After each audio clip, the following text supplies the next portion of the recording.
Good morning, guys. So I wanted to make a quick video before I went off to work.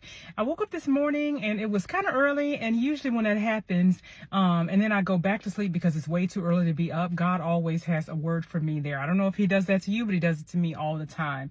And this time he brought to my remembrance Sandra Bland. Remember Sandra Bland? That happened back after Trayvon Martin. So I was on social media. I think I've been on social media now for about 17 years. And at the time I was on social media and Trayvon Martin and stuff happened with him, and everybody was walking around buying tea and Skittles and wearing hoodies, and they were taking on his name. They were saying that they were him and this kind of thing. And, and I ended up posting something to that effect. And after I did that, God had me to take it down. And I thought, well, there's nothing wrong with that. That could have been me and that kind of thing. And then later on, I found out the facts of the case and I realized I was in the wrong. What was happening was, because of everything on social media, I thought I knew everything about the case based on clips and buzz by the liberal media. So I stopped doing that. Then the Sandra Bland situation happened. And when Sandra Bland happened, people were saying to say her name, and they were calling themselves her and that kind of thing. And I didn't do that because, I knew from with the Trayvon Martin situation that I should not have ever taken on the identity of a victim. No matter what it is, I should have never taken on the identity of a victim, especially if that's not who God says I am. God did not name me Sandra Bland. He did not name me Trayvon Martin. So I could not take on those identities, and I did not know them, and I did not know what it was inside of them that would invoke such a response from other people, because I did not know that then. So what God has done with me in the past is that he will teach me, and he shows me gently. He's never mean with me. He always shows me gently so that I understand that that certain things I was taught culturally. It's not biblical, cultural. So the Sandra Bland situation happened, and I was mad about that. Oh my God, this woman was pulled over. Next thing you know, she is dead. I didn't know anything about the woman's past. I didn't know what she believed. I didn't know anything. So that was that. So then I went to sleep. And about 3 a.m., God woke me up.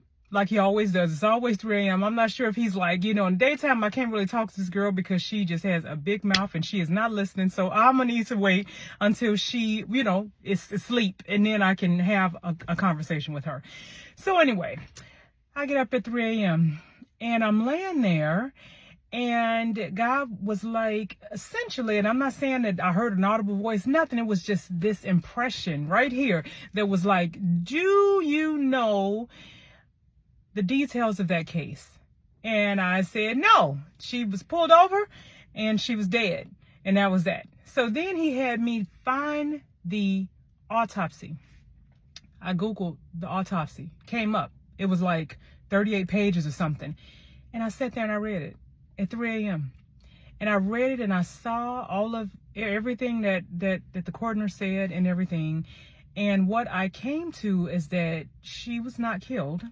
She killed herself. And that was basically God telling me, yes, that is in fact what happened. But now do you see the rage? See, this is what happens when your emotions are not in check. You go off and you join into a cause that has nothing to do with you to take on an identity that was not yours. Now, he did not stop at the autopsy. He had me to go back and to find her Facebook page. At the time, her Facebook page was still up. So I went to her Facebook page. This was the most angry woman I had ever seen in my life. Oh my God, she was racist. She hated white people.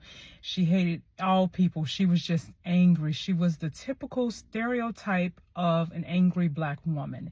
And even her paper, even her banner on her page was like a white kid and a black kid, and the black kid was scalding at the white kid. It was something crazy. And I thought this woman was out of her mind. I had no idea. I didn't know her, but people were saying her name. Say her name. You're her, and all this stuff. And I'm not her. And I've never been her. I've never been an angry person. I've never even had a fight in my life. So it's like, I was like, okay. So I repented and I went to sleep. 2 days later, a client came in. Her name was Morgan. And she sits down and she asked me if I knew about the Sandra Bland situation. I said, well, yeah, the entire nation knows. At the time, I was still in Chicago. And I said, yeah, the entire nation knows. And she said, yeah. And she kind of turned her head like it was nothing. I kind of thought she was going to get into the whole thing and it wasn't right. She didn't get into none of that. She turned her head. I said, what do you know about the situation? She said she used to go to my church. Now, this woman went to an African Methodist church. And I said, what do you mean she used to go to your church? She said, well, she has a sister, and her sister was a member, and she has come a couple times. I have met her several times. She said she was always ready to fight. She was always looking for a reason to start a revolution. This is what this black woman told me about Sandra Bland. This was a couple days after God woke me up and told me. It was from that moment forward that I never took on the name, or, I didn't take on anybody else's identity. I'm not them. And I know you guys mean well by saying that you are Charlie, but you are not Charlie.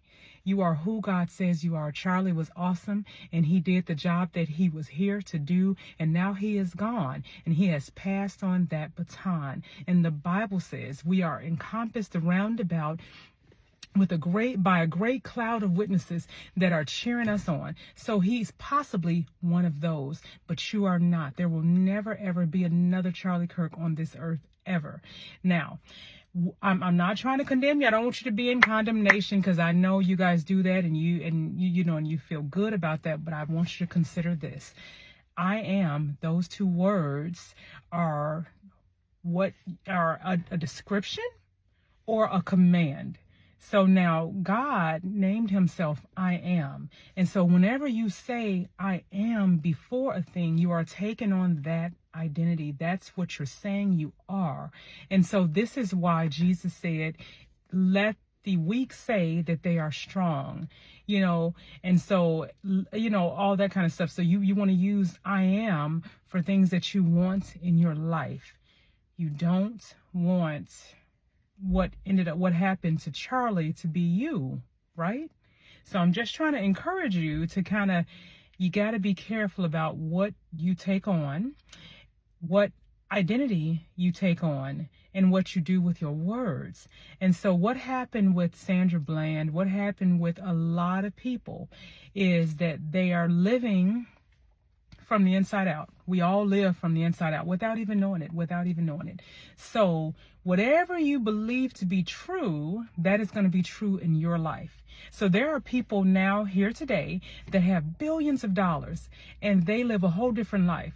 They wake up and they have a chef and they have a maid and they have, they have a whole different life. That is their reality. There are people that live in the hood that wake up and they have no money whatsoever. Roaches are all throughout the house. They don't have any food. They don't have a job. All they do is complain. They can't see anything different. That is their world. See, God, this world is not static. This is the way you see it. And so that is because you live from the inside out. As a man thinks in his heart, so is he. And so if in your heart you see yourself as a victim, you are. If in your heart you see yourself as constantly sick, you are. If in your heart you see yourself as never getting ahead in life, you are.